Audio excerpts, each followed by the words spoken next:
El gran problema de los pacientes hoy, o sea, de las personas que tienen problemas con los alimentos, o sea, problemas con los alimentos, hablo de que cuando uno pierde el control, ¿no? Pierde el control. Comer tenemos que comer, es una necesidad básica, lo tenemos que hacer, pero cuando hablo de que la persona tiene un problema con el alimento es que es consciente de que no puede controlarse.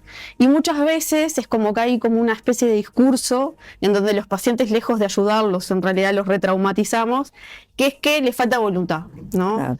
Y en verdad no es tan así. Después les voy a explicar cómo funciona un poco el cerebro, porque la realidad es que lejos de voluntad, en verdad, el gran problema es que la persona sabe lo que tiene que hacer, pero por algunas razones, que es lo que vamos a ir viendo hoy, no lo puede ejecutar. Y ahí viene un poco la causa que necesitamos entender un poco de cómo funciona un cerebro cuando tiene esta dificultad, que se habla de cerebros traumatizados o cerebros que tienen heridas psicológicas del pasado, o cerebros que han sostenido mucho tiempo el estrés, y eso hace que el sistema nervioso no funcione de una forma adecuada. Y ahí viene como una especie de hay dos estructuras que funcionan bastante mal, que es la amígdala, que es la que se encarga de mantenernos con vida, y la corteza prefrontal, que es la que se encarga básicamente de la parte lógica. Las dos no funcionan muy bien, entonces la persona utiliza como para regularse el alimento para calmar esa amígdala. Porque claramente la lógica no funciona en ese momento, entonces no importa lo que yo sepa que tengo que hacer, sino es que no lo voy a poder hacer, porque la amígdala lo que necesita es que la calme. Y en Uruguay, o sea, en otras culturas también, por supuesto, pero en Uruguay tenemos como muy habituado el tema de usar la comida con otros fines que no sean solamente los nutricionales, ¿no? O sea, los fisiológicos, para mantenernos con vida. Claro. El alimento ocupa un lugar hoy en día en nuestra vida que muchas veces no tiene nada que ver con lo fisiológico. Y tú, desde el lugar de nutricionista, ¿cómo manejas este tema, la situación emocional en el paciente?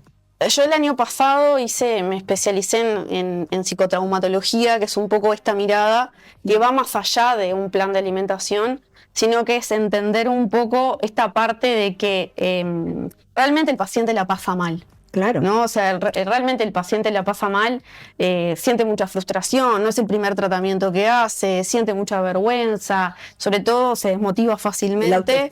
La autoestima. Entonces hay que prestarle atención a que la parte emocional es un componente más de nosotros, de los seres humanos.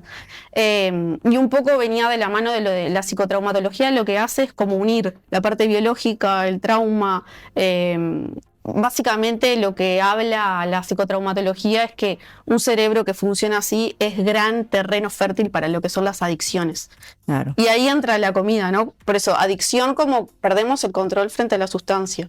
Claro. Sabemos que tenemos que parar, pero no podemos. Y más que nada la procesada, ¿no? Los ultraprocesados. Los ultraprocesados, sí. Que sí. Uno va al supermercado y cada vez ponen colores, sí. Que atraen, sí. Y los niños, sí. Sobre todo, son los que más, sí. Consumen. Sí. El adulto también, sí, vamos también, a decir, sí. ¿No? Sí. Porque no es solo el niño, sí. Pero ¿cómo se puede manejar en ese aspecto desde tu lugar? Necesitamos más comida real, o sea, necesitamos alimento. Nuestro organismo funciona gracias al alimento. Entonces, el ultraprocesado lo que tiene en particular es que es un producto diseñado especialmente para generar adicción. Adictivo. Claro. Sí, porque en la naturaleza nosotros no encontramos, o sea, en la naturaleza nosotros encontramos alimentos que tienen proteína, que tienen mucho hidrato, que tienen mucha grasa. En el caso del ultraprocesado es una combinación de exceso de azúcar, de exceso de grasa y de sodio, que es una combinación para que te guste. Y colorantes. Y aditivos, como por ejemplo el glutamato monosódico, que es un aditivo que es adictivo.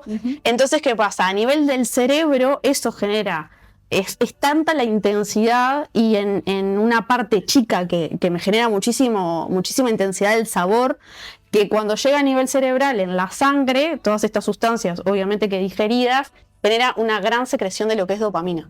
Y la dopamina es la hormona, una de las tantas hormonas del bienestar. Entonces me genera, o sea, realmente me genera tipo, ¡qué rico! ¿No? Claro. El gran problema es que así como se genera esa dopamina, cuando baja, quiero de vuelta. Claro. Entonces, uno lo que tiene que entender que es un producto diseñado para generar adicción. ¿Eso significa que no se puede comer? No. Simplemente es que tengo que saber qué es lo que va a pasar después. Va a ser muy difícil que yo pueda controlar la porción. Sí, que no. Casi nadie controla, no sé. No, que decís, no, bueno, una sola vez y no lo pongo más o no. Abriste el paquete y no chau, fuiste, o sea, está. Sí. Pero tiene una causa biológica, ¿no? Por eso vuelvo a lo de, no es la voluntad, se está diseñado para eso. Exacto, sí, totalmente. Va a ser imposible. Cuando me informaron cómo y de qué manera se hacían los snacks de las papitas, sí. Los diferentes sabores, me quise morir. Sí. O sea, es terrible el veneno, porque lo digo así gráficamente, es veneno lo que hay en esas papitas chips que tanto se consume.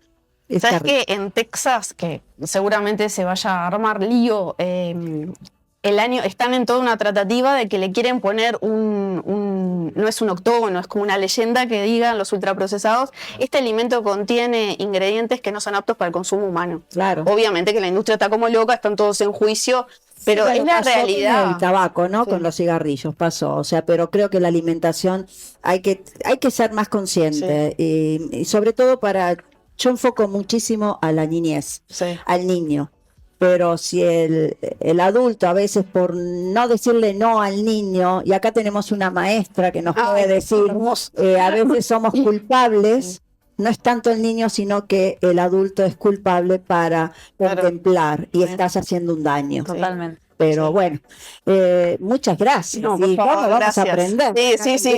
Gracias por elegir Mujeres con Poder y tenerte hoy en la mesa. Gracias. Bueno, y por supuesto, ahora sí llegamos